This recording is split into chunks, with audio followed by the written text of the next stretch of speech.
नमस्कार। स्वास्थ्य फाउंडेशन की तरफ से एक्यूप्रेशर मास्टर क्लास में आपका स्वागत है। आज इस दूसरे दिन में हम लोग बहुत कुछ जानने वाले हैं, लेकिन पहले जो हो चुका है कल उसको थोड़ा रिपीट कर दें। तो हम लोग एक्यूप्रेशर मास्टर क्लास में क्या जानने वाले हैं ये हमने रिपीट किया यहाँ पे। ठीक है, और वो सभी टॉपिक्स को हमने वन बाय वन स्टार्ट किया है। ठीक। तो एक्यूप्रेशर सबसे पहले जान ले क्या है। एक्यूप्रेशर एक ट्रीटमेंट मेथड, एक उपचार की पद्धति जिसमें किसी बीमारी का इलाज करते हैं।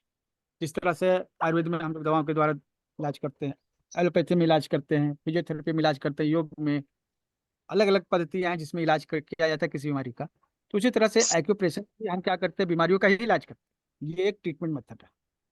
ठीक है, लेकिन यहाँ पर दवाएं नहीं देते हैं। हम लोग एक्यूप्रेशर पॉइंट्स होता है, उन पॉइंट्स पर ट्रीटमेंट करते हैं। जब उन एक्यूप्रेशर पॉइंट्स पर ट्रीटमेंट करते हैं तो किसी भी बीमारी का इलाज कर सकते हैं। बहुत सारे लोग ये पूछते हैं कि सर कौन कौन सा बीमारी का इलाज होता है। तो ऑलमोस्ट हर बीमारी का इलाज होता है, जो मन से जुड़ी हुई है, जो शरीर से जुड़ी हुई है, ठीक है, जो आध्यात्मिक से जुड़ी हुई है। मतलब यहाँ पर एक्टिवेशन पॉइंट्स हैं भूतों को भगाने के लिए, चक्रों को एक्टिवेट करने के लिए। ठीक है, तो हर तरह से जो पॉइंट है, केवल फिजिकल प्रॉब्लम्स के लिए नहीं, हमें हर तरह के प्रॉब्लम्स के लिए यहाँ पे पॉइंट्स होते हैं। ठीक है, जब आप डीप जाइएगा तो पता चलेगा हर चीज के लिए। ठीक है, और यहाँ पर ट्रीटमेंट जो है उसके लिए अलग अलग तरीके हो सकते हैं। जैसे पॉइंट्स पर हम रंग लगा सकते हैं तो वो कलर थेरेपी हो जाती है। बीज अलग अलग चिपका सकते हैं तो वो सीड थेरेपी हो जाती है। हम वहाँ पे नीडल लगा सकते हैं, सुई लगा सकते हैं, जिससे वो एक्यूपंक्चर थेरेपी हो जाती है। तो अलग अलग नाम हो सकता है। ठीक है, ट्रीटमेंट मेथड जो है वो शो करते हैं अलग अलग जो ट्रीटमेंट मेथड्स होते हैं, लेकिन पॉइंट्स वही होते हैं। ठीक है, तो ये एक्यूप्रेशर पॉइंट्स पर ही ट्रीटमेंट होता है। तो एक्यूप्रेशर में हम एक्यूप्रेशर पॉइंट्स पर ट्रीटमेंट करते हैं। और एक्यूप्रेशर में जो सबसे इंपॉर्टेंट फैक्टर है वो होता है एनर्जी। बिना एनर्जी के तो हम बात भी नहीं कर सकते हैं। नहीं, आप आराम से बैठ कर देख सकते हैं। ताकत है तो तभी तो बैठे हुए हैं ना। नहीं ताकत होगा तो वो सीधे ले डाउन हो जाएंगे, लेट जाएंगे। ठीक है, ऐसा हो जाएगा। जब तक एनर्जी नहीं है कोई भी सिस्टम नहीं काम करता है। दुनिया में कोई भी सिस्टम है एनर्जी से ही काम करता है। ठीक है, आपके घर में बिजली जल रही है, बल्ब जल रहा है, तो वो इलेक्ट्रिसिटी है, वो भी एनर्जी का एक फॉर्म है। तो एक्यूप्रेशर माना जाता है, जो सबसे इंपॉर्टेंट टॉपिक है एक्यूप्रेशर का वो है एनर्जी। तो एनर्जी आपके भीतर है तो ही आप काम कर रहे हैं, आप जीवित हैं। अगर एनर्जी नहीं रहेगा तो शरीर से प्राण भी निकल जाएंगे। तो हम लोग प्राण जिसको कहते हैं ना, वो भी क्या है, एनर्जी।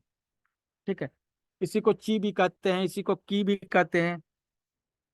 ठीक है, प्राण शक्ति कहते हैं, वाइटल एनर्जी, बायोलॉजिकल एनर्जी, सब यही है। ठीक है, नाम अलग अलग है, different name same work, energy. तो हमारे शरीर में जो एनर्जी हमें जिंदा रखती है, हमें काम करने की ताकत देती है।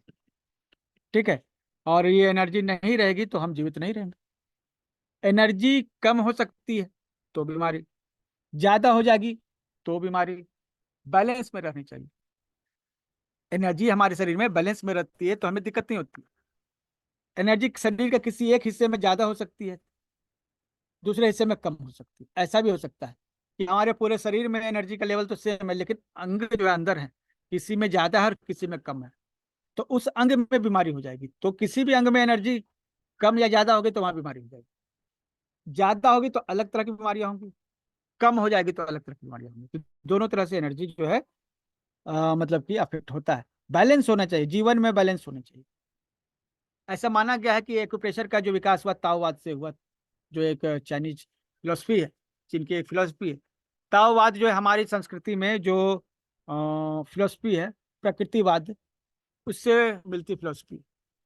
ताओवाद कहता है कि प्रकृति के साथ रहोगे दिक्कत नहीं होगी, सब कुछ बैलेंस में होगा। अगेंस्ट नहीं जाना है, विद नेचर जाइए, प्रकृति के साथ रहिए। प्रकृति जैसे आपको देती है रहने के लिए, खाने के लिए, उस तरह से रहना है प्राकृतिक रूप से, नेचुरल रूप से।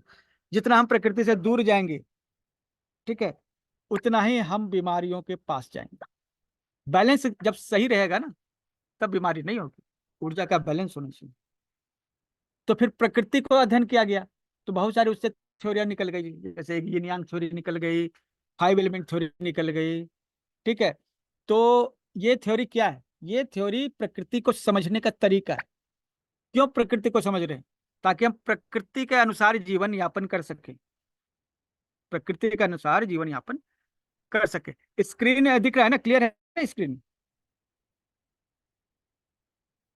ठीक है। तो हाँ, हेलो।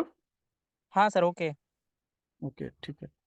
तो स्क्रीन जो है ना, ये स्क्रीन कर रहा है, ये एलिमेंट 5 एलिमेंट पढ़ रहे हैं, पंच तत्व सिद्धांत है, 6 एनर्जी थ्योरी है, 10 एलिमेंट थ्योरी है, ट्राई ओरिजिन थ्योरी है, यिन यांग थ्योरी है, डुअलिटी है।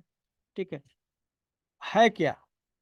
उस प्रकृति को समझना है, अलग अलग तरह से नेचर को समझते हैं, और नेचर जैसा उसी के अनुसार चलना। हम नेचर को जैसा समझ रहे हैं उसी अनुसार चलना है। तो that is the basic theory of acupressure. हम जब नेचर के अगेंस्ट जाते हैं ना, तब बीमारियां उत्पन्न होती हैं। जब हम नेचर के अगेंस्ट जाते हैं तो बीमारियां उत्पन्न होती हैं। तो यही गड़बड़ है, ठीक है, हमारे साथ, कि हम लोग नेचर को नहीं जानते। जब हम लोग नेचर को जान लेंगे ना, तो फिर हम उसके साथ उसी के हिसाब से चलेंगे, हमें बीमारियां नहीं होंगी। एक्यूप्रेशर यही कहता है ना, कि नेचर के साथ चलिए। और जब नेचर के साथ आप चलते हैं तो आपके शरीर में ऊर्जा का बैलेंस सस्टेन होता है, एक जैसा रहता है, ठीक ठाक बैलेंस होता है। लेकिन जब हम नेचर का अंदर जाते हैं तो ये ऊर्जा का बैलेंस घट जाता है, बढ़ जाता है, कुछ उसमें दिक्कत आ जाती है। तो एक थेरेपिस्ट का काम है उस बैलेंस को देखना। ठीक है, थेरेपिस्ट का काम है उस एनर्जी को जो अनबैलेंस हो गया उसको समझना और फिर उसको ठीक करना। तो एनर्जी को बैलेंस करना यही काम है, एक्यूप्रेशर थेरेपिस्ट का काम एनर्जी बैलेंस करना। पॉइंट लगा के हम क्या करते हैं? एनर्जी को बैलेंस करते हैं। ठीक है। तो चाइनीज एक्यूपंक्चर में जो एक्यूप्रेशर की जो संकल्पना है, उसमें एनर्जी कहाँ कहाँ से आता है? एनर्जी आता है आसमान से। एनर्जी आता है आसमान से तो वो लंग्स में प्रवेश करता है। एनर्जी आता है भोजन से, जल से, वो हमारे स्टमक के थ्रू प्रवेश करता है। और माता पिता से जो एनर्जी आती है हमारी किडनी में स्टोर रहती है। तो हवा से जो एनर्जी आ रही है, सबसे ज्यादा एनर्जी यहीं से आती है। तो कभी कोई व्यक्ति कमजोर हो, बीमार हो, तो उसको सबसे पहले जो है लंग्स पे ट्रीटमेंट देना चाहिए बीमारी के लिए। लेकिन लंग्स ठीक है तो इसका मतलब है कि चलो भाई वहां तो गड़बड़ नहीं है, पेट में दिक्कत होगी फिर। तो पेट में तिल्ली होती है जो पेट को कंट्रोल करती है। ठीक है, पेट में तिल्ली होती है जो कंट्रोल करती है। ठीक है। तो अगर लंग्स पे दिक्कत नहीं है तो आपको दिक्कत होगी स्प्लीन पे, पेट की तिल्ली पर। ठीक है। तो हम जो है उसको ठीक करेंगे। ऐसा माना जाता है कि जन्म लेने के बाद जो भी बीमारियां हुई हैं, जो भी बीमारियां हुई हैं, ठीक है, वो जो है जन्म के बाद जो बीमारी हुई, तो उसके लिए स्प्लीन जिम्मेवार है। स्प्लीन सभी बीमारियों के लिए जिम्मेवार है जो जन्म के बाद हुई। जन्म के पहले जो जो बीमारियां हुई उसके लिए किडनी जिम्मेवार है। ठीक है। तो इस तरह से ये तीनों एनर्जी हैं। मैंने इसके बारे में बताया था आपको।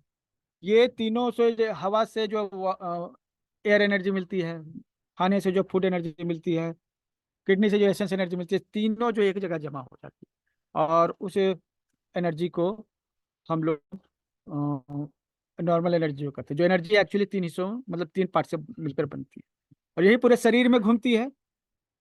और इसका काम है शरीर को सुरक्षा प्रदान करना और अंग जितने भी हैं उनको पोषण प्रदान करना। ये दोनों काम, ठीक है, मेन काम यही है। अब जो है ये एनर्जी जो है हमारे शरीर में, जैसे बिजली को हम बैटरी में तो जमा करके रख सकते हैं, लेकिन उसको चार्ज करना पड़ेगा ना कहीं से जाकर। उसी तरह हमारे शरीर में जो है एनर्जी अलग अलग सेंटर में जमा तो रहती है, लेकिन वो चार्ज होती है। ठीक है। तो ये एनर्जी हमारे शरीर में जो है ना दौड़ती रहती है, रन करती रहती है। ये एनर्जी जो है हमारे शरीर में रन करती रहती है। ठीक है। और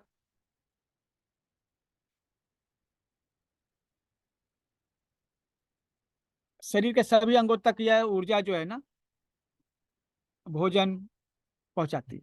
ये एनर्जी शरीर के सभी हिस्सों तक जाती है।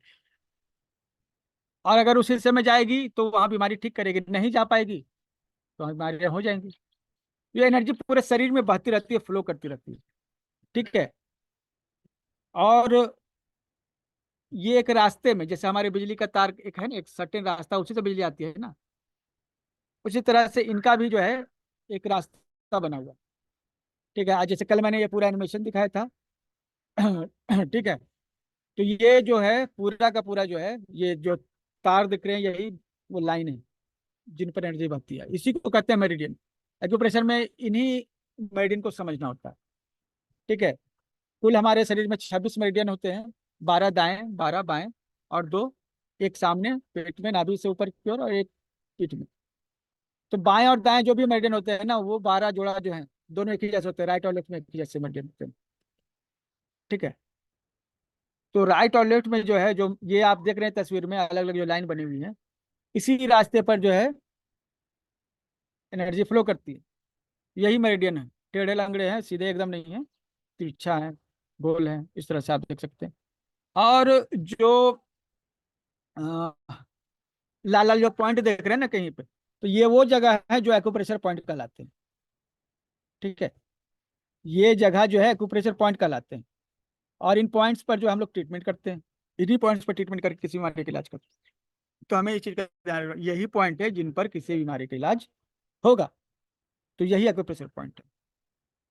अब जो है ये एक्यूप्रेशर पॉइंट को कैसे हम ट्रीटमेंट करते हैं, तो गूगल पे कोई पॉइंट को सर्च करेंगे ना तो वो मिल जाएगा। जैसे सपोज हमारे दांत में दर्द है, तो उसके लिए एक प्रॉपर पॉइंट है ST45, 44 भी काम आता है। 44 ये एक प्रॉपर पॉइंट है। ठीक है। इस दांत दर्द के लिए तो इस पर मसाज करेंगे ना तो हमारा दांत दर्द ठीक हो जाएगा। पता कैसे चलेगा? गूगल कर लेंगे। ST44 एक्यूप्रेशर पॉइंट जो है, वो यहाँ पर लिख के हमने गूगल कर लिया। ठीक है। तो पॉइंट का लोकेशन जो है मिल गया। तो बहुत सारी चीजें उस पॉइंट से जुड़ी हुई, बहुत सारी जानकारी आपको मिल जाएगी। तो हम उसको स्टडी कर सकते हैं फर्दर। लेकिन क्या है कि हम क्या करें उसको, इमेज सर्च करेंगे तो ज़्यादा अच्छा से लोकेशन हमें प्रिसाइज मिल जाएगा। हमने गूगल पे इमेज सर्च कर लिया, इतने सारे जो है इमेज आ गए, बहुत सारे इमेज आपको और भी मिल जाएंगे। ठीक है। तो ST44 पॉइंट जो है आपको दिख रहा है सभी जगह, लाल कहीं लाल है कहीं पीला है, मतलब कि वो पॉइंट आपको यहाँ मिल जाएगा। ठीक है। और आप उस पॉइंट पे ट्रीटमेंट स्टार्ट कर देंगे। ये देखिए ये पॉइंट है आपका ST44। ठीक है। ये पॉइंट पे मसाज हो रहा है। जिम्मी से अंगूठे से किसी भी तरह से उसको मसाज मसाज कर दिए। मसाज करेंगे तो वहां पे दर्द होगा। और दर्द है तो यही संकेत है। दर्द जो है ये बताता है कि वहां पर सच में पेन है, वहां पे मसाज करने की जरूरत है। ठीक है। आपको एक अजीब सा दर्द होगा, चुभने जैसा। बाकी उसके दाएं बाएं आप कीजिएगा ना तो उतना दर्द नहीं होगा। लेकिन उस जगह पर दर्द होगा तो इसका मतलब है उस जगह आपको मसाज करना है ना। आप अंगूठे से मसाज कर सकते हैं, जिमी से मसाज कर सकते हैं, किसी तरह से, लेकिन पॉइंट का लोकेशन आप इसी तरह से खोज सकते हैं। ठीक है। अब जो है इसको ट्रीटमेंट कैसे करते हैं, तो जो पॉइंट हमने चुना ना, जो पेनफुल पॉइंट है, उस पर अंगूठे से मसाज करते हैं। ठीक है। और कम से कम 2 मिनट कीजिए, और ज़्यादा ज़्यादा 5-6 मिनट कर सकते हैं। ठीक है। ऐसा कोई लिमिटेशन नहीं, लेकिन ज़्यादा दबाइएगा तो पेशेंट को दर्द भी होगा ना। तो थोड़ा ऑयल लगा लीजिएगा ताकि मसाज करने में आसानी हो। और ये ऑयल हम किस लिए ले रहे हैं, ताकि चिकनाहट हो। इसके अलावा आप कुछ क्रीम ले सकते हैं, बोरोप्लिन है, बोरोप्लस, कुछ भी ऐसा ले सकते हैं ताकि आप मसाज करें वहाँ आपको, पेशेंट को पेन ना हो। ठीक है। क्योंकि ऑलरेडी पेन वहाँ रहता ही है, और ऊपर से आप कस कस के दबाइएगा तो क्या होगा। तो आप गोल गोल उसको घुमा सकते हैं, या पंप कर सकते हैं। पंप करना है छोड़ना है, पंप करना है छोड़ना है, इस तरह से जो है वहाँ पे हम करते हैं। ठीक है। तो ये जो है उस जगह मसाज कर सकते हैं। ठीक है। या फिर अंगूठा दबा के गोल गोल घुमा सकते हैं। क्लॉकवाइज एंटी क्लॉकवाइज भी अलग अलग होता है, लेकिन यहाँ पे आपको उतना दिमाग नहीं लगाना, आपको केवल लगाना है कि हम उस जगह पेनफुल पॉइंट खोजें और मसाज कर दें। ठीक है। लेकिन ध्यान रखिए कमजोर व्यक्ति को नहीं करना है, गर्भवती महिलाओं को बहुत सोच समझ के करना है। गर्भवती महिलाओं को जो है ना सिलेक्टेड पॉइंट्स ही जो है ट्रीटमेंट देने होते हैं, सब पॉइंट्स ट्रीटमेंट नहीं देने होते हैं, उनको कुछ पॉइंट्स प्रोहिबिटेड होते हैं प्रेगनेंसी के दौरान। ठीक है, जिससे बहुत ही नुकसान भी हो सकता है। ठीक है, तो वो सोच समझ के पॉइंट देने हैं आपको। ठीक है। अब जो है बच्चा है, उसका सहने का ताकत कम है ना। आपको बता रहे हैं ऑलरेडी कि वहां पे पॉइंट पे दर्द होता है और कस के दबा दीजिएगा बच्चा, तो भाग जाएगा आपके पास से, फिर जिंदगी में आपको कभी चेहरा दिखाने नहीं आएगा। तो ये सब ध्यान देना है सबकी सहनशीलता के अनुसार। अब कोई बूढ़ा है, ठीक है, तो कहीं एक झापड़ लगाना तो कस के आप उस तरह से दबा दीजिएगा, तो वो दबाने के लिए धीरे धीरे आपको प्रैक्टिस करनी होगी। ठीक है। कोई कमजोर व्यक्ति है, ठीक है, तो उसको भी थोड़ा ध्यान से देना है। कोई मोटा व्यक्ति है तो फिर उसका अपना अलग हिसाब है। ठीक है, तो सहन शक्ति के अनुसार ही आपको देना है। इस चीज का विशेष ध्यान ध्यान रखना है। कहीं जला हुआ है तो आप नहीं दीजिएगा, कहीं जो है ये मस्सा वगैरह आ गया है तो उस पर मसाज करने की जरूरत नहीं है। सूजन है, एडिमा है, तो नहीं करना। ठीक है, उस जगह नहीं करना है, दूसरी जगह फिर कोई पॉइंट खोज के उस पर ट्रीटमेंट करेंगे। कोई व्यक्ति एकदम पसीने से भींगा हुआ है, थका हुआ है, नहीं करना है, कमजोर है उस समय वो। खाना खाया है तुरंत, तब भी नहीं करना है। खाली पेट है, तभी नहीं करना। खाना खाने के बाद 40-45 मिनट बाद तो कम से कम कीजिए। ठीक है। अब कहीं हड्डी टूटी हुई है तो भी नहीं करना है। ठीक है। अब हड्डी टूटा हुआ और आप दबा दीजिएगा तो गड़बड़ है ना, वहां पे भले प्रेशर पॉइंट है लेकिन वहां दबाना नहीं है। इस चीज का विशेष तौर पे ध्यान रखना है। ठीक है। और ऑपरेशन हुआ है तो भी जो है कम से कम 3 महीना जो है वेट कर लीजिए, उसके बाद ट्रीटमेंट दीजिएगा। मतलब कि जहाँ ऑपरेशन हुआ वो वहाँ पर ट्रीटमेंट नहीं दे सकते हैं, बाकी किसी बॉडी पार्ट में ट्रीटमेंट दे सकते हैं जो थोड़ा दूर है, उसका भाव वहाँ, मतलब कि प्रेशर उस पर नहीं। ठीक है। अब जो है ये बहुत ही आसानी से दे सकते हैं। जिस तरह से यहाँ देख रहे हैं, ये जो है LI4 पॉइंट है, उस पर जो है अंगूठे से दबाया, ठीक है, थोड़ा दबाया छोड़ा, इस तरह से वो पेनफुल पॉइंट जो है अब पंपिंग हो रहा है उसका। ठीक है।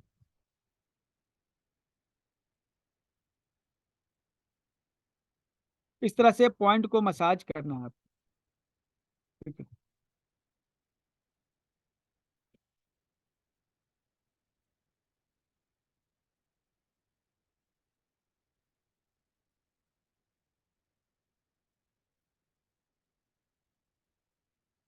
दिन में 3 बार ट्रीटमेंट देना चाहिए। दिन में 3 बार ट्रीटमेंट देना चाहिए, अच्छा रहता है, सुबह दोपहर शाम। जिस तरह दवाई खाते हैं सुबह दोपहर शाम, उसी तरह से ट्रीटमेंट भी दीजिए सुबह दोपहर शाम। ठीक है, तो इससे बेस्ट रिजल्ट आएगा। अब यहीं पर जो है ना, एक्चुअली कोई थेरेपिस्ट है, आप किसी के पास जाते हैं या फिर वो आपके पास आते हैं, तो दिन में 3 बार ट्रीटमेंट नहीं देंगे ना। ठीक है। नॉर्मल पॉइंट भी दिन में 3 बार ट्रीटमेंट दीजिए अच्छे से। ठीक है, 2-4 पॉइंट भी रहेंगे तो रिजल्ट आ जाएगा। पॉइंट बहुत सारे लगा दिए हैं लेकिन सिर्फ एक ही बार ट्रीटमेंट हुआ, उससे अच्छा है कि पॉइंट कम हो लेकिन ट्रीटमेंट रेगुलर हो। अब जो है आप खुद सीख लीजिए। ठीक है। इससे क्या होगा, कोई थेरेपिस्ट आपके पास आ रहा है तो वो एक ही बार करेगा ना, समय आपका बचेगा। ठीक है, समय आपका जो है बच जाएगा। ठीक है। तो चलिए, ये अभी तक आपने मेन बॉडी पर ट्रीटमेंट करना सीखा। कल शाम को जो क्लास हुई थी उसमें आपको ये चीज बताई गई थी, प्रैक्टिकल करवाया गया था। आज शाम को भी जो हम बता रहे हैं ना, 8 बजे आप प्रैक्टिकल कर लीजिएगा। ठीक है।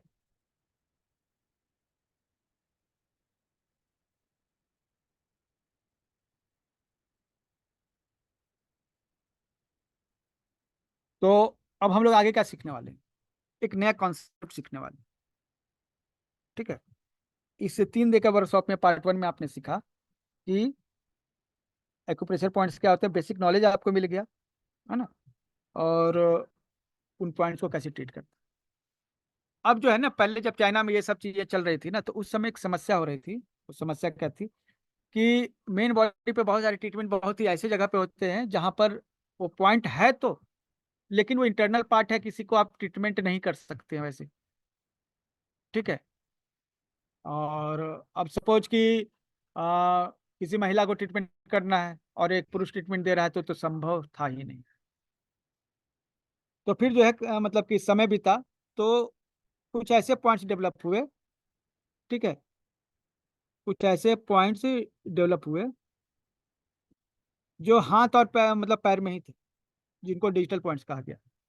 तो थोड़ा ज़्यादा स्पीड आ गया कि चलो भाई अच्छा है, अब जो है मेन बॉडी पर ट्रीटमेंट करने की जरूरत नहीं। आधुनिक काल में प्रोफेसर पाल वो ने जो है एक हैंड फुट माइक्रो सिस्टम का, जिसको सुजोग कहते हैं, उसका मतलब कि सबसे पहले बताया कि हाँ भाई ऐसा होता है। उसके पहले भी सिस्टम था, जैसे कान पर एक्यूपंक्चर करते थे, नाभि पर करते थे, बॉडी पे और कहीं करते थे, मतलब किसी भी एक बॉडी पार्ट पर जो है ट्रीटमेंट होता था, तो माइक्रो एक्यूपंक्चर कहलाता था। माइक्रो एक्यूपंक्चर का मतलब है कि बॉडी का किसी एक पार्ट पर ट्रीटमेंट करना, ठीक है, और जिससे पूरे बॉडी पर इलाज हो जाए। प्रोफेसर पार्क ने कहा कि हाथों पर जो है सबसे अच्छा इलाज होगा, हाथों पर सबसे अच्छा इलाज होगा, ठीक है। और उन्होंने ये पूरा एक मैप तैयार किया। उन्होंने कहा कि पूरा बॉडी का इलाज जो है हाथों पर हो सकता है, उसके जो अलग अलग ऑर्गन्स है ना, उसको हम लोकेट कर सकते हैं हाथों पे। तो उन्होंने, जैसे आप स्क्रीन पे देख रहे हैं, ये अलग अलग नक्शे बनाए, हाथ कहाँ होगा, पैर कहाँ होगा, और इसका एक पूरा जो है चार्ट तैयार किया गया, ठीक है। ये जो है पूरा शरीर जो है एक हथेली पर कैसे रिप्रेजेंट होगा, इसके बारे में जो है पूरा जो है सिस्टम जो है तैयार किया गया। आप देख सकते हैं ये अलग अलग इमेजेस हैं, बस उसी को रिफ्लेक्ट कर रहे हैं, ठीक है, कि किस तरह से पूरे बॉडी का ट्रीटमेंट जो है हम कहाँ कर सकते हैं। सिर्फ हाथ पर कर सकते हैं, शरीर के सभी अंग जो है हाथों पर है। तो जो अभी एक्यूप्रेशर पॉइंट आपने कल देखा वो मेन बॉडी पर थे, वो पॉइंट भी हाथों पर आ जाएंगे, ठीक है। तो इनको ब्योल मेरिडियन करते हैं। ब्योल मतलब छोटा, ब्योल मतलब छोटा, ठीक है। तो ये हम उसके लिए सबसे पहले ये जिमी का प्रयोग करते हैं। ये एक जिमी है, ठीक है। और ये जिमी जो है इसका प्रयोग करके जो हम कहीं दबाते हैं, किसी पॉइंट को दबाते हैं, खोजने के लिए ये पॉइंट काम में आता है, ठीक है।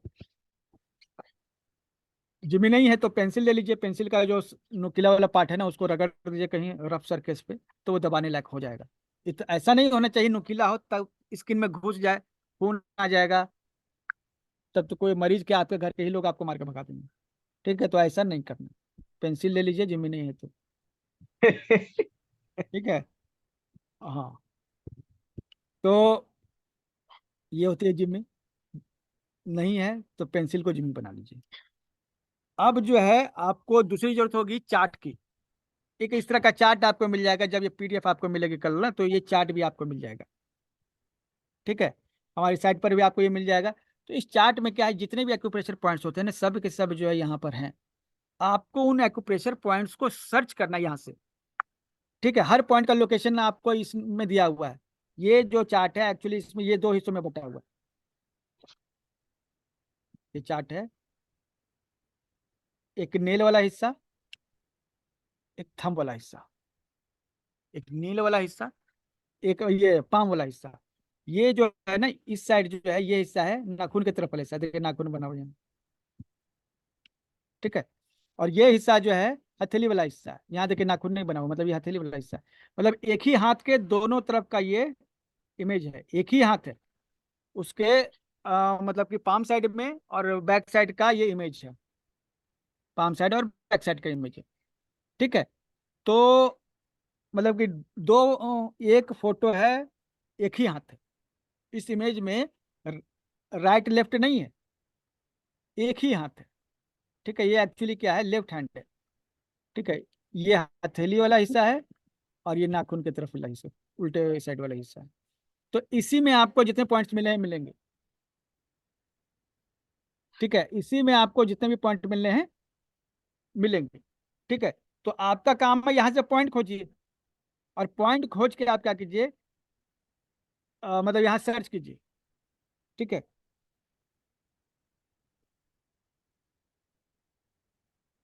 तो हमारी बैटरी भी डाउन हो गई काफी लंबा क्लास लेते लेते। चलिए हम जल्दी समझा देते हैं, फिर शाम को प्रैक्टिस भी करेंगे इसके, ठीक है।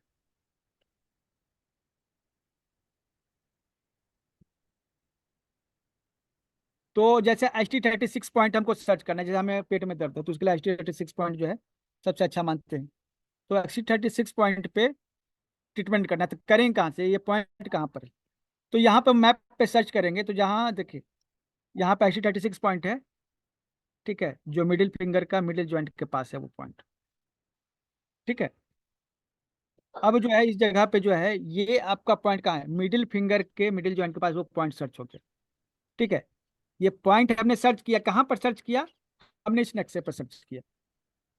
ठीक है, और जो है फिर अपने हाथ में वो पॉइंट जो है उसको दिखा, सर्च किया उसको। ठीक है, जैसे हाथ में मिला ना उसी तरह से यहाँ भी हमने इस पॉइंट को सर्च किया, दबा कर देखा जिम्मी से, वहां पेन होगा।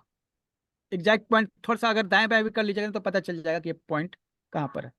पेनफुल पॉइंट मिल गया, तो इस पेनफुल पॉइंट पे मसाज किए। ठीक है, और एक मेथी का दाना इस तरह से लीजिए, टेप से वहां चिपका देंगे। पॉइंट खोजा चार्ट से। ठीक है, फिर वहां पर जहां पर है फिर वही पॉइंट जो है हमने यहाँ पर फिंगर पे लिया, उसको मसाज कर दिया। ठीक है, और मेथी के दाने वहां पर चिपका दिए, और इसको दिन भर में मतलब कि जब हो चाहे उसको दबाते रहिए। ठीक है, और यही हो गया ट्रीटमेंट। ट्रीटमेंट प्रोटोकॉल क्या होता है? ट्रीटमेंट प्रोटोकॉल मतलब कि एक साथ कई सारे पॉइंट्स आप लगाते हैं तो एक ट्रीटमेंट प्रोटोकॉल हो सकता है।